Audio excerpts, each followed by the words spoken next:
All right, gang, I was so excited about this new audio feature on the Google Slides with Pear Deck that I used it to make this whole slide deck, but apparently it doesn't work on the student paced version. So you're going to have to watch a video of me explaining everything. Sorry about that. So we're starting out with Eureka, I've Got It, which is the theme for the unit.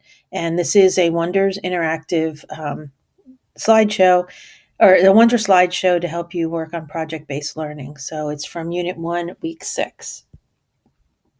So the different projects, you can get to them by clicking on a hyperlink.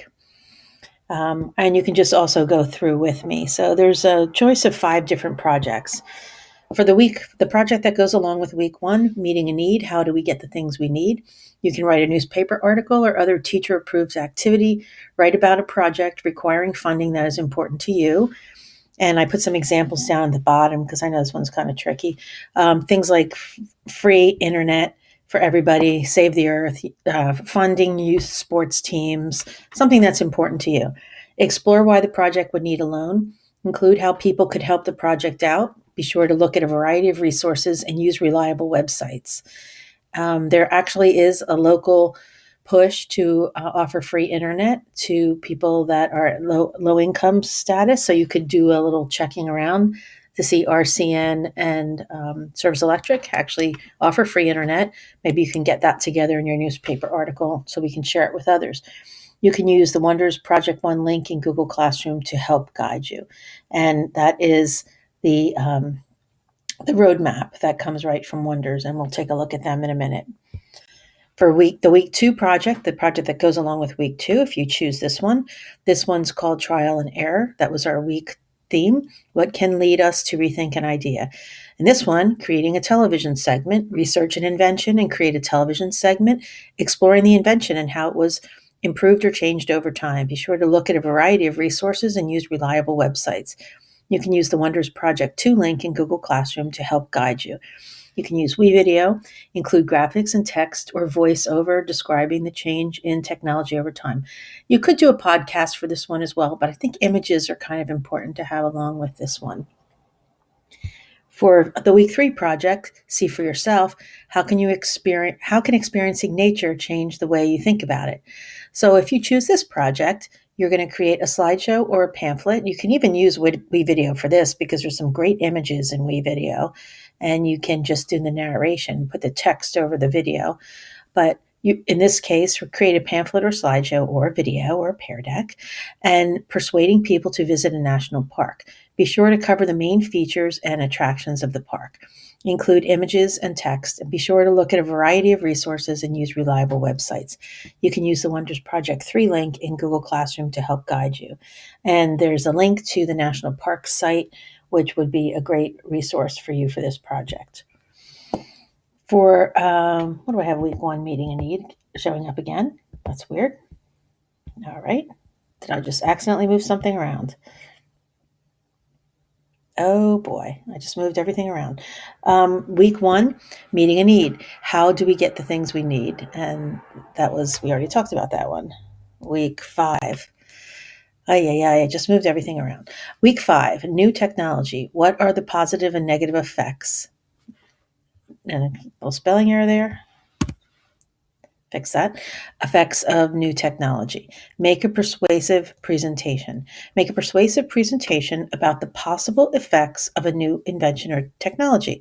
Support your argument with facts. Be sure to look at a variety of resources and use reliable websites for your research. You can use WeVideo or tape your argument in a Flipgrid. You can use the Wonders Project 5 link in Google Classroom to help guide you. And I already saw some kids have already come up with some new technology they'd like to research, like solar cells. So this should be fun for a lot of you that are into tech. So those are our 5 choices. And here's the steps for research. So you want to check out the research roadmaps for each project. Remember, they're on Google Classroom to help guide you. You want to set your goal. Read over the essential question and research project. Be sure you are clear on your research, focus, and end product. Identify sources. Brainstorm where you can find the information. Remember to use reliable online sources that usually end in edu, org, or gov. Find and record information and research your topic. So once you get all your topic, your resources all put together, you're going to organize them and create a website or a chart, a web page, a graphic organizer, a web or a chart as a way to clarify categories of information. So the charts that we do every week will help you organize your information, so you can get it. If you're going to do a 5-page presentation, you want to have 5 different categories that are different than each other that you want to put on your web. Step 5, synthesize and present. Decide on your final message. Check that the key ideas are included in the presentation and that their findings relate to the big idea. Eureka, I've got it. Slide 10, student checklist, research process. Did you narrow your focus for your research and stay on topic? Did you use several sources, at least 3 trusted sources? Did you give credit to all your sources? You can include the link to the resources or book titles on the last page or in a list shared with your teacher. Don't forget, Epic is a good resource, and World Book that we have in Clever would be a great resource if you're looking for some books. You can also go on Newsela now that I showed you how to use that, and you might find some articles related to your topic. But you can also check the web. Student checklist presenting. Did you present your findings in a clear and concise manner? Did you speak clearly and loud enough for others to hear? Did you make eye contact with your audience? Did you answer the essential question and big idea? Did you use appropriate visuals and technology to make your presentation better? And then we have a Delta chart for you to fill out on your own project after your project is done.